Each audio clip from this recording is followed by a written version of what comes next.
തദ്ദേശ തിരഞ്ഞെടുപ്പ് ചൂടിലാണിപ്പോൾ സംസ്ഥാനം.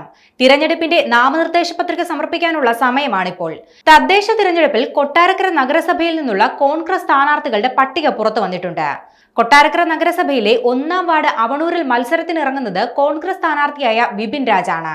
2-ാം വാർഡ് മുസ്ലിം സ്ട്രീറ്റിൽ നിന്നും പവിജ പവിത്രനും, 3-ാം വാർഡ് ശാസ്താമുകളിൽ നിന്നും ഷുജ ജസീമും, 4-ാം വാർഡ് ചന്തമുക്കിൽ നിന്നും സുമായസും മത്സരത്തിനിറങ്ങും. 5-ാം വാർഡിൽ നിന്നും ജ്യോതി മറിയം, 6-ാം വാർഡിൽ നിന്ന് KG അലക്സ്, 7-ാം വാർഡിൽ നിന്ന് JC ജോൺ എന്നിവരാണ് കോൺഗ്രസ് സ്ഥാനാർത്ഥികൾ. വി ഫിലിപ്പാണ് 8-ാം വാർഡിൽ നിന്നും മത്സരിക്കുന്നത്. 9-ാം വാർഡിൽ നിന്നും ഹരികുമാർ, 10-ാം വാർഡിൽ നിന്നും ശ്രീലക്ഷ്മി എന്നിവർ മത്സരരംഗത്തുണ്ട്.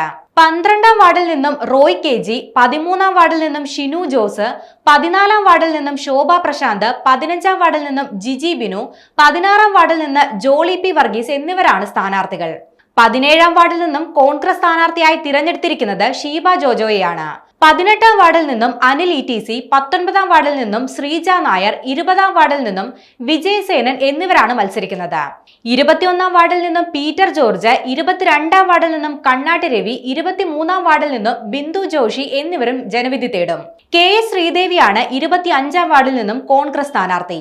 26-ാം വാർഡിൽ നിന്നും S രാധാമണി അമ്മയും, 27-ാം വാർഡിൽ നിന്നും അഡ്വക്കേറ്റ് ലക്ഷ്മി ലതികയും, 28-ാം വാർഡിൽ നിന്ന് ദീപാകുമാരിയും മത്സരിക്കും.